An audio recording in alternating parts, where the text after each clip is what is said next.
listening, if you're a race car driver and you use the, I think if you're a race car driver, you want to really listen to this part because this made the most sense to me. When I was racing earlier in my career, I wanted to be able to move my head around and be able to look left and look right and look at the mirror and all those things inside the car. And so to be able to really do that with the Hans on and all the clips and all the uniqueness of the shape of a helmet, you need a little room between your headrests on each side. If it's a half inch, maybe it's an inch, whatever, right? You want to be able to move around. And so that gap, right, between my helmet, when I put my helmet back in the surround, if I had a little room on each side, that was no big deal to me. It allowed me to move my head freely, and in the corner, I'd lean up against the right side, and I really didn't care how much room that meant there would be between the left side headrest and my helmet. There was a good gap there. You could put your hand back there. And I learned that was a massive problem in terms of head injuries and high-speed crashes. And so when if you're leaning your head up against the right side of the headrest and you hit the wall with the driver's side, your head goes flying at a high rate of speed into the headrest on the left side. And there's an impact to the wall and an impact of your head into the headrest. And so it's a bam bam. And it spikes that number in terms of what the G's your helmet, in your head feel, right? It really spikes. And so if you're blowing the right front tire and you're headed to the wall at a 45-degree angle with the right front of the car, your instinct is to pull away.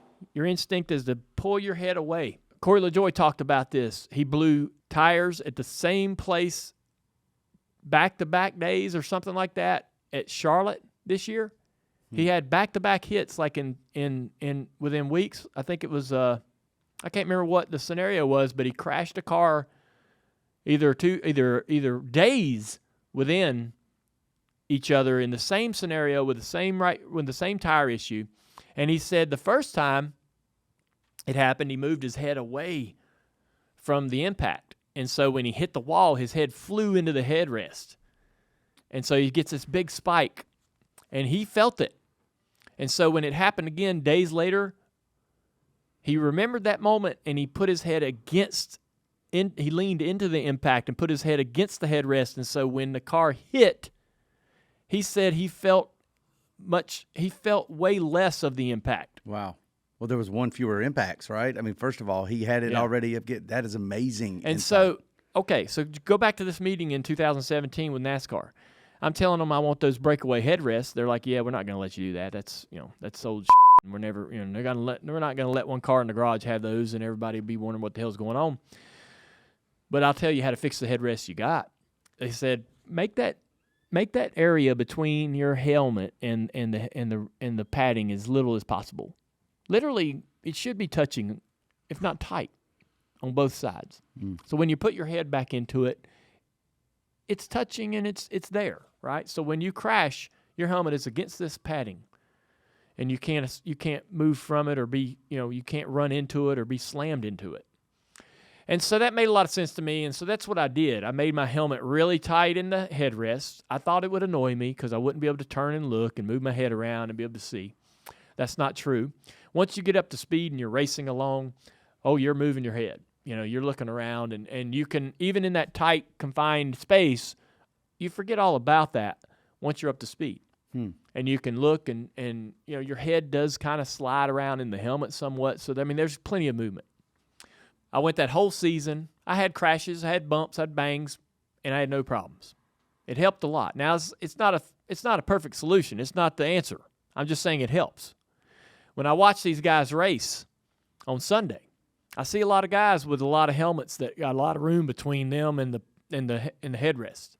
And I don't want to really call any drivers out, but I'm telling you, if you're a race car driver and you're listening to this show, get that helmet out, put it in that headrest around, and look at the room between there and how much your helmet can bounce around in there. Wow. All right? We've had injuries and even deaths in drag racing from the tire shake, right? And the head being kind of banged around. That's right. Right? That's right. I mean, as uncomfortable it is to talk about these things, apply that same sort of understanding to the head surround that we have in our cup cars or our race cars, and try to get your head to where it's not able to be bounced around inside of that space. And so, that was one of the things that's one of the things that I think we could apply more critically to a lot of the cars that come across this, the tech shed.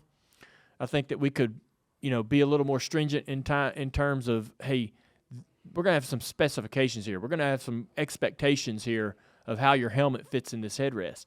If they're going to redesign the back of these headrests or try to apply a new way of thinking and improve what the driver experiences, I think we could, really kind of bring in tighter parameters in terms of, what these drivers are doing, how much freedom they have to be able to, have their own creativity in the way their helmet and headrest, work together. So anyhow, kind of got in the weeds there, but I'm glad you did. I think it needed to be said, and I just wanted to hear it from your mouth to these drivers' ears. If anything happens, having drivers listen to this is too important not to be said. And I'm first of all, just learned a lot about being inside a cockpit of a race car. But second of all, I think that you bring up some very valid and some practical things that can be applied until there's a bigger fix to the overall car. Yeah, I wonder. I would love to know in the scientific testing that they do, right? In the when they sled test a crash and they have the dummies and all those things. I'd love to know if we had some sort of a headrest that did break away. What does that do to the brain? If you got a head restraint on, and that's going to save you from a basal skull fracture, right? But we have the headrest allow for the head to break, the head to move in certain directions.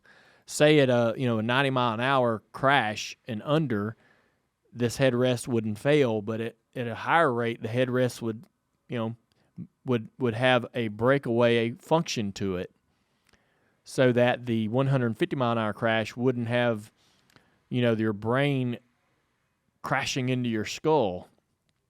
That to me is where I wish we could improve.